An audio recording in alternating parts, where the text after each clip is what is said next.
Permakultúra je zadefinovaná ako funkčný dizajnerský systém. Jej zakladateľ Bill Mollison hovoril o Earth Science.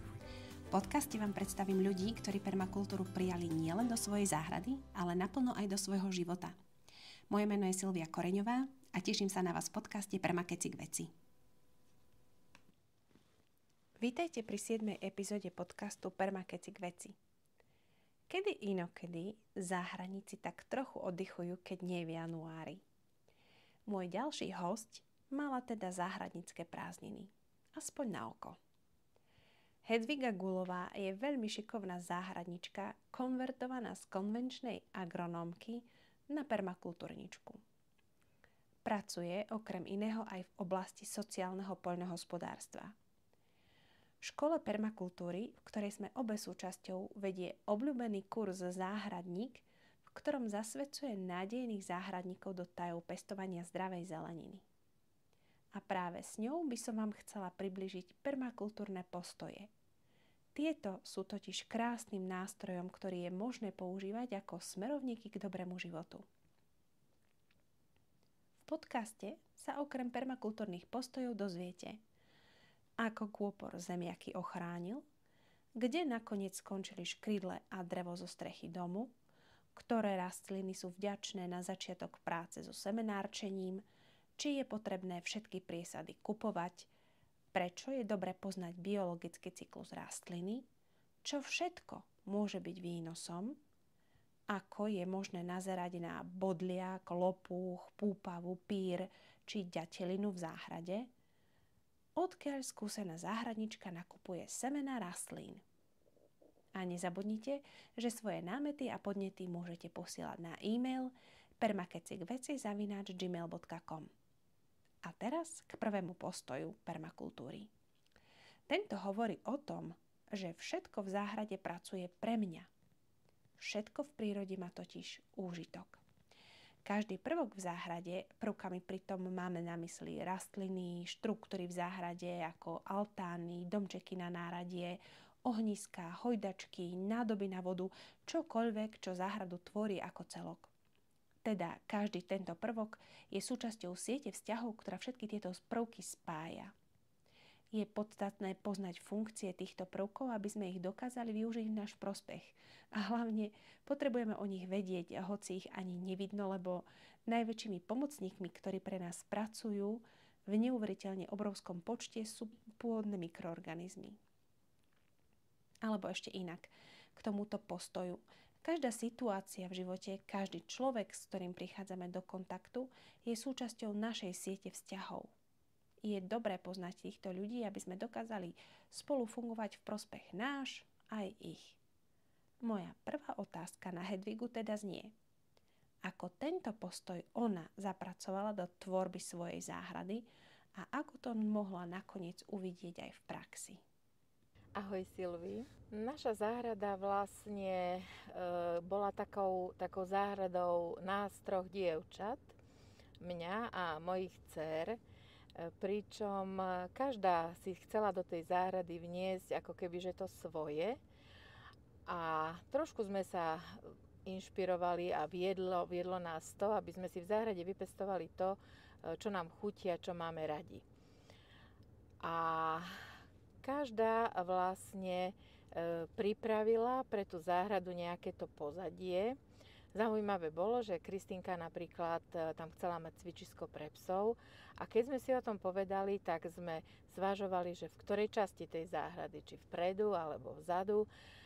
A tak sme to vlastne vyhodnotili, že teda nebudeme behať pomedzi psov k zelenine, takže teda záhradu, alebo teda zeleninu si dáme dopredu.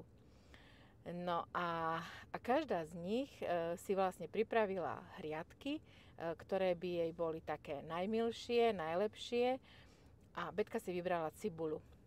Že cibulka bude to, čo ju bude ako keby tak charakterizovať a tak ako si ju zasiala a potom časť z tej cibule aj vysadila, tak to doviedla až do úplnej dokonalosti, že ju až zaviazala do tých vencov a mali sme ju vlastne pripravenú takto na zimu. A vlastne to ma tak inšpirovalo k tomu, že vlastne pokiaľ v tej záhrade si každý nájde to svoje miesto, tak tam potom aj rád príde. Že to nie je miesto, kde musím a tam sa niekto odo mňa niečo očakáva, ale práve naopak, že je to také naše spoločné. A v tejto našej novej záhrade prvé, čo nás ohúrilo, že sme mali plnú záhradu kôpru. Jedna vec je, že ho máme veľmi radi do všetkého jedla, ako na doplnok, ale mysleli sme si, že toto je až veľmi príliš. Ale napríklad v zemiakoch sa nám ukázalo, že pokiaľ tam toho kôpru bolo naozaj veľa, tak tam nebola ani pasávka zemiaková. Takže sme ju vlastne, ten kôpor použili ako taký odpudzovač tohto škodcu. A nakoľko teda bol vlastne, dalo by sa povedať, že zaburinený tým kôprom, boli tie zemiaky, tak aj tak úroda v tej zemi vlastne pod tými koreňmi tých zemiakov bola obrovská. Aké iné rastliny by si ešte takto vedela povedať, že ktoré pracujú v tvoj prospech v záhrade, alebo v náš prospech, alebo ktoré by sa dali využiť podobným spôsobom? A nemusia to byť len rastliny, môže to byť aj umiestnenie v záhrade. No, z rastlín také s najväčším významom je pre nás aksamietnica a nechtík. A vlastne všetky aromatické rastliny, ktoré v tej záhrade sú, tak sú také super. Bolo obdobie, že sme vlastne využívali hydinu, sliepky a hlavne indické bežce ako pomocníkov v boji zase proti slizniakom a iným škodcom. Ale tie jednotlivé vzťahy a to umiestnenie vlastne vždy vyberáme podľa toho, aké druhy rastlín pestujeme. Takže či už vytvoríme väčší záber toho záhona, že má väčšiu plochu, alebo sú to úzke záhony, aby sme sa vlastne z chodníka vedeli dostať z jednej strany na druhú, tak toto je pre nás také veľmi dôležité. Osvedčilo sa nám, že pod stromami sme urobili, alebo teda okolo kmeňa stromu sme urobili kruhy, ktoré sme teda oddelili aj v našom prípade škrydlami, aby sa nám ten veľmi jednoduchý trávnik dalo ľahko udržiavať. A tam sme vysadili tú aksamietnicu, ale aj iné bylinky. Máme tam napríklad aj oregano, ktoré je takisto aromatické a vlastne odpudzuje mravce, ktoré v podstate prinášajú a vynášajú do korún stromov vožky a tým pádom sú tie stromy čisté. Takže vlastne aj takáto pomoc týchto aromatických rastlín je úplne perfektná. A keby si toto mohla preniesť na ľudské vlastnosti, všetko pracuje pre mňa. Čo by to tak mohlo byť v takom praktickom živote alebo s ľuďmi, ktorými sa stretávaš? No, ja sa snažím veľmi veľa vecí vo svojom živote otočiť na spoluprácu. Ale tú spoluprácu v podstate ako keby, že nevyžadujem najprv od tých druhých, ale ako keby, že najprv ponúknem to, čo ja môžem tomu človeku alebo tej skupine ľudí preniesť alebo im poskytnúť. A potom sa snažím aj či už rozhovorom alebo takým spoznaním toho človeka zistiť, čomu sa on venuje. Častokrát sa mi stalo, že tí ľudia vôbec ako keby, že nevedeli ponúknuť to, čo oni majú, čo vlastnia, myslím akože v tom duchovnom zmysle. A potom zostali veľmi prekvapení, že naozaj sú pre mňa osožní a že takto vieme spolupracovať.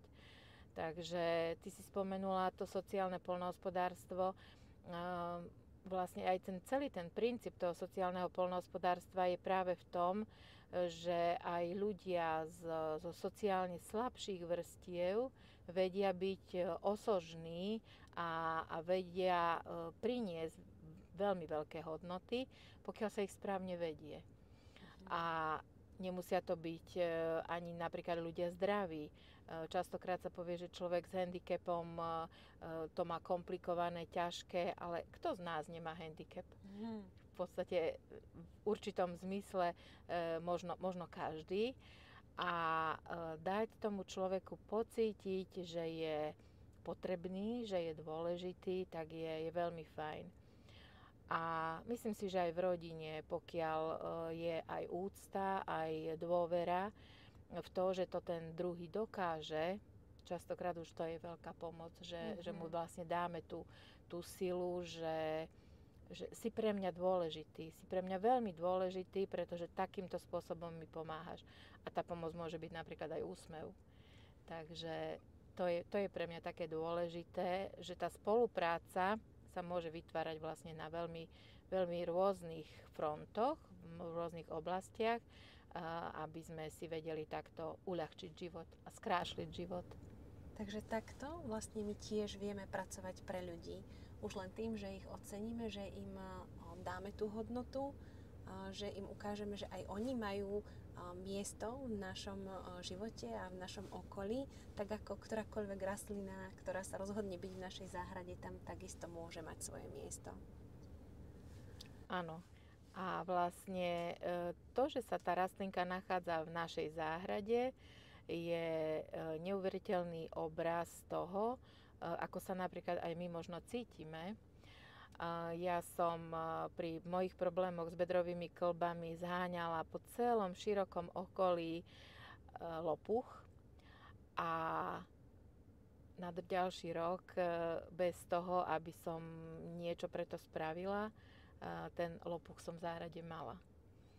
Takže prišiel za nami, prišiel za mnou a vlastne odtedy ho využívam a častokrát sa až taká úsmevná situácia stane, keď ja si ho vždy nechám aj pekne vykvitnúť a potom sa mi tie pichlavé guľôčky nachytávajú na nohavice, že áno, no, prenesiem si ťa ešte aj na ďalšie miesto, aby si sa tam znova umiestnil a bol si pre nás prínosom. Teraz Hedviga odpovedala aj na druhý permakultúrny postoj, a to je problém je riešením, keď vlastne rastlina, ktorej sa snažíme všemožne zbaviť, pre nás začne pracovať a vyrieši ten problém, čo s ňou. Áno, mne sa takouto stala púpava. Veľmi veľa ľudí si ju z trávnika alebo vôbec akejkoľvek zatrávnenej plochy snaží vybrať, zlikvidovať, proste nemať ju tam. A ja som tú púpavu začala jesť s tým, že niekde som čítala, alebo niekto mi to povedal, že 5 kvetov púpavy denne nám zabezpečí vlastne množstvo minerálov, takisto ako napríklad aj sedmokráska, že je takisto veľmi dobrým zdrojom minerálov. Takže pri rannej obchôdzke záhrady som si dala 5 púpav. Tým, že som išla neskôr, tak už boli vykvitnuté. Keď ešte teda neboli rozvinuté tie kvety, tak som si dala iba stonku. Listy zase potom do šalátu. A dokonca aj koreň je úplne perfektný, keď si ho vyberieme, hlavne teda už v tom jesennom období a môžeme ho takto vysušiť a použiť. Takže aj takýmto spôsobom sa to dá. V tomto postoji je to veľa o zmene pohľadu na vec a o schopnosti a ochote to urobiť. A vlastne to nám pomáha meniť nevýhodu na výhodu. A v permakultúre sa častokrát hovorí aj o win-win riešeniach, to znamená, že nikto neodchádza ani len trochu nespokojný. Ďalším permakultúrnym postojom je postoj, ktorý sa volá Minimax, kde ide v podstate o úsilie versus o ten výnos, ktorý by tomu úsiliu vynaloženému zodpovedať mal. To znamená, že ide o hľadanie riešení, ktoré sú čo najjednoduchšie, ale výrazne skvalitňujú prostredie, majú pridanú hodnotu a zvyšujú tento výnos. Ide o tzv. Uzavreté cykly. Vedela by si nám o týchto uzavretých cykloch v záhrade povedať? No, ja som si takýmto spôsobom vytvorila jednu hriadku a vôbec akože takú časť záhrady, že zbožňujeme petržlenovú vňať. Veľmi rada ju používam v kuchyni a Možno veľmi veľa z vás, ktorí nás počúvate, viete, že výsev petržlenu je problematický, že kličivosť tých semien je veľmi zlá a že ten petržlen schádza veľmi, veľmi dlho. A tak som zvolila taký spôsob, nie je to prvý rok, je to už niekoľko rokov, ale tento rok to bolo také úplne že očividné, že som si vlastne kúpila rastlinky už predpestované petržlenu, vysadila som si ich na hriadku a mala som tým pádom tú petržlenovú vňať oveľa skôr. Ale keďže samozrejme tie rastlinky už boli predpestované, tak na jeseň, alebo teda tak skôr v lete, vyšli do semena, to znamená vytvorili stonky, zakvitli, vytvorili sa semena. Zdalo sa, že tie semená ani nedozrejú do úplnej zrelosti, ale tým, že bola minulý rok perfektná jeseň, tak samozrejme semienka dozreli. Tie semená sa vysemenili a my sme vlastne tým, že bývame na juhu Slovenska, znova tam nebola teraz minulý rok, ten začiatok zimy bol úplne mierny. To petržlenové semeno vzýšlo v obrovitánskom množstve, takže z tej pol hriadky máme teraz 3 hriadky petržlenu, perfektných rastliniek mladého petržlenu, ktorý vlastne zbierame celú zimu. A určite budeme mať ešte vlastne zásobu aj na jar, takže vlastne nebudem si musieť kupovať tie priesadky, ale už ich tam budem mať nachystané. Takže v podstate akúkoľvek rastlinku, ktorú si necháte v záhrade vysemeniť, umožníme jej aj tú možnosť, aby naozaj sa dostala do tej pôdy, mohla vyklíčiť, mohla rásť a vieme z nej zbierať tú úrodu. Bez toho, aby sme vlastne museli míňať tie financie na jej zadováženie, na jej výsev a všetko ostatné. Samozrejme, nie pri všetkých rastlinách sa to dá, ale niektoré sú na to ako keby predurčené. Takým môže byť aj mangold, takým je pažitka, takým môže byť aj cibula, ktorú sme si na jar zasadili iba na cibiky a nechali sme ju vlastne vysemeniť a znova máme vlastne do jesene ešte mladúčku cibulku. Takže tých možností je viac a možno, že trošku, keď popozorujeme v tej záhrade, čo ako je, máme vedomosti o tom, že aký je ten biologický cyklus tej rastlinky, tak sa veľmi veľa vecí dá získať s minimálnym nákladom ten maximálny úžitok. A v tomto prípade mi ešte napadá jeden druh rastliny a to je bodliak, že keď poznáme tú potrebu rastliny rozmnožiť sa a vieme, že rastlina, poznáme ju v tom zmysle, že vieme, že je najslabšia alebo najzraniteľnejšia v čase, keď práve ide kvitnúť a keď sa majú tie semená len tvoriť, tak vlastne znížime úsilie na odstraňovanie bodliakov tým, že ich jednoducho v čase kvitnutia odstrihneme. To znamená, že sme skombinovali to, že máme odpozorovaný cyklus rastliny, poznáme jej úlohy, pretože keď si napríklad necháte nejaký jeden bodliak na záhrade, zistíte, že rúže vožky nebudú mať, pretože všetky budú na bodliaku. Áno, je to presne tak. A vlastne nemusíme ho len odstrihnúť, ale sa nám dá v tom čase kvitnutia ten bodliak úplne perfektne vytrhnúť. Takže aj to je ten spôsob výborný. Ďalším permakultúrnym postojom sú neobmedzené výnosy a permakultúra tento princíp odpozorovala ako obmedzenie len v našej hlave.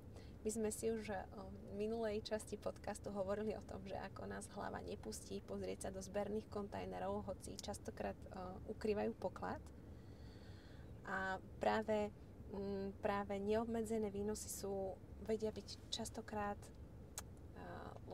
len tými myšlienkami obmedzené, že toto sa určite nebude dať, toto by dlho trvalo. A jednoducho tento postoj je založený na tom, že systém sa dá do nekonečna zlepšovať, že je otvorený nápadom, inšpiráciám, ale aj recyklácii a zmene myslenia. No, v záhrade myslím si, že to platí určite aj na 120%, nie len na 100%.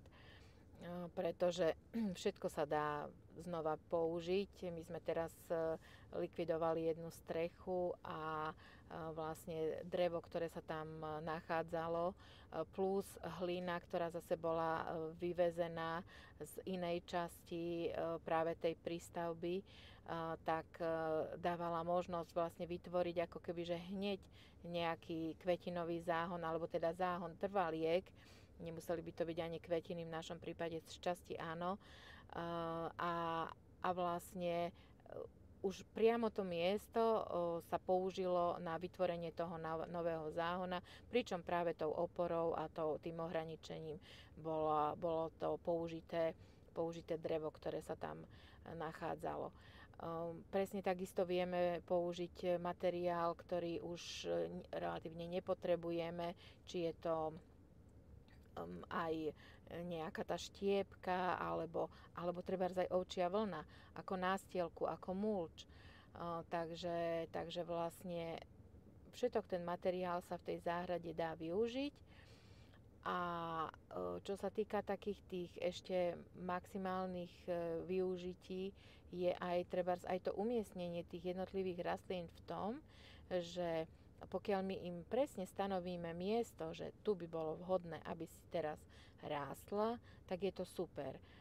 U nás takto putuje po záhrade mangoldovisko, pretože na jednom mieste samozrejme nie je vhodné, aby sa stále nachádzalo, ale pokiaľ celú tú vetvičku s dozretými semenami vlastne premiestnime na úplne inú časť záhrady, tak tam vlastne kľudne vznikne to mangoldovisko.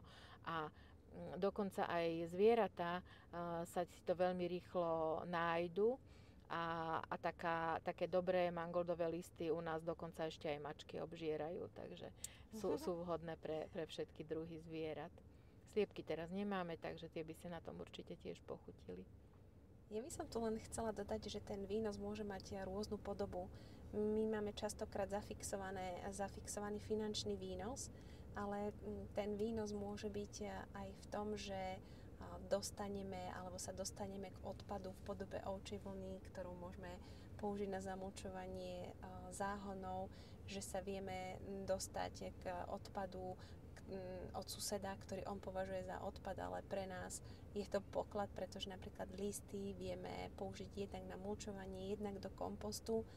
Výnosy, akú ešte podobu by mohli mať, keby sme to mali tak priblížiť, že čo všetko môže byť výnos? No, kľudne to môže byť aj to, že suseda má prebytok priesad, ktoré by vlastne už nikde nevysadila, ale a pre mňa sú napríklad úplne perfektné a zase si ich vymením za tie, ktoré sú u mňa prebytkom a ona ich vlastne využije pri čistení trebárs trvalkových záhonov. Častokrát tie prebytočné rastliny je v mojej záhrade fajn, že ich teda už vyberiem, ale 2-3 susedy si môžu vlastne založiť ďalší záhon z týchto rastlín. A už nehovoriac o dobrom slove.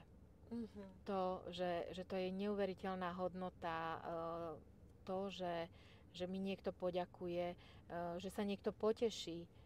A ja veľmi takisto rada ďakujem za to, že mám dobrých susedov, že mám perfektné deti, že mám perfektných ľudí okolo seba, s ktorými viem spolupracovať a sú to pre mňa hodnoty. Nefinančné, ale obrovské. Ďakujem. Posledným princípom, respektíve permakultúrnym postojom, je postoj, ktorý hovorí o porozumení, pretože hovorí o spolupráci a nie boji s prírodou. To znamená, že ak dokážeme porozumieť vzťahom, tak dokážeme spolupracovať a nebudeme na silu presviečať prírodu, aby niečo prijala na mieste, ktoré vyslovene pre tú rastlinu vhodné nie je. My sa narobíme a aj tak to neprinesie očakávaný úžitok. No tie rastlinky na jednej strane sú trošku viazané, či už na človeka alebo na zvieratá, aby tie semienka preniesli na vietor, takisto keď ich vlastne rozoseje. ale zase na druhej strane veľmi často sa rozmnožujú aj podzemkami. Hej. Jeden z takých možných, jednou z rastlín je trebárs spír, ktorý je ale neuveriteľnou bylinkou, keď ho vlastne správne vysušíme a použijeme na čaje a rôzne zápary v náš prospech. Ale v našej záhrade napríklad si takto vytvorila veľký priestor a miesto ďatelina, ktorú sme síce mali pred nejakými možno 7-8 rokmi v záhrade a určite niekoľko trsov sa vysemenilo a vlastne vytvorili si teraz taký súvislý celok. Nechali sme ich v chodníkoch, časť tých rastlín, a tým pádom sa nám tam vytvoril koberec, ktorý sa perfektne dá skosiť. Tá zelená hmota sa dá znova použiť ako výborný mulč a samozrejme ďatelina obsahuje hrčkotvorné baktérie, takže tá pôda je veľmi obohatená. A keď sa rozhodneme teda, že ten priestor zrušíme ako ďatelinovisko, tak vlastne bude obohatená práve o ten dusík, ktorý vlastne vedia využiť potom ďalšie rastlinky. Tak verím, že táto zmena pohľadu na vec vám bude nápomocná pri plánovaní ďalšej sezóny. A teraz mi napadlo, stále hovoríme o semenách, častokrát sme teda hovorili o semenách rastlín. Odkiaľ ty berieš semená rastlín najčastejšie? Dosť často cestujem do tých našich okolitých krajín, to znamená do Poľska, do Čiech, prípadne do Maďarska. A mám veľmi, veľmi dobrú skúsenosť so semenami rastlín, ktoré som si kúpila práve v Poľsku. Jedna vec, že balenia týchto bežne vysievaných rastlín u nás sú oveľa väčšie. To znamená, že už len po tej stránke sú ekonomickejšie, že pri otvorení jedného vrecuška tam nemám 20 semien, ale je tam možno 200 tých semien, takže je to oveľa vhodnejšie, menej odpadu a všetkého ostatného. Ale aj cenovo výjdu lepšie a dokonca sa mi zdá, že aj tá klíčivosť je oveľa výhodnejšia. Veľmi veľa druhov takých špeciálnych rastlín mám z permasemínek. Veľmi rada vlastne skúšam nové, či už odrody alebo staré odrody. A mám veľmi, veľmi dobrú skúsenosť so semenami, ktoré mám od overených pestovateľov, semenárov, ktorí si tie semienka vlastne pestujú sami. Že teda si nechávajú tie rastliny na osivo a vedia to. Lebo to je veľmi dôležité, aby ten človek vedel, čo je to semenárenie a robil ho správne. Takže s takými semienkami mám tiež veľmi, veľmi dobrú skúsenosť. Tak ďakujeme za tipy, verím, že sú užitočné. A veľmi rada by som náš dnešný rozhovor zakončila otázkou, že ak by si mala možnosť zdôrazniť jedinú vec v záhradách ľudí, na čo by si ich upriamila? Myslím si, že je veľmi dôležité, aby sme sa najprv dôkladne oboznámili s charakterom tej svojej záhrady, pochopili, čo vlastne v tej záhrade má taký ten svoj základ, možno aj podľa toho, čo majú susedia, akým spôsobom ktoré rastlinky pestujú. A nesnažili sa v každej chvíli využívať len tie najmodernejšie trendy, že teraz toto je takéto in, tak to aj ja chcem mať v záhrade. Lebo častokrát môžeme mať aj taký svoj pohľad na to, že tie naše záhony, tie naše výsadbové plochy môžu vyzerať úplne inak a bude to takéto naše. Takže spoznaj a porozumej. Presne tak. Ďakujem ti veľmi pekne, Hedviga, za krásny rozhovor. Ďakujem aj ja.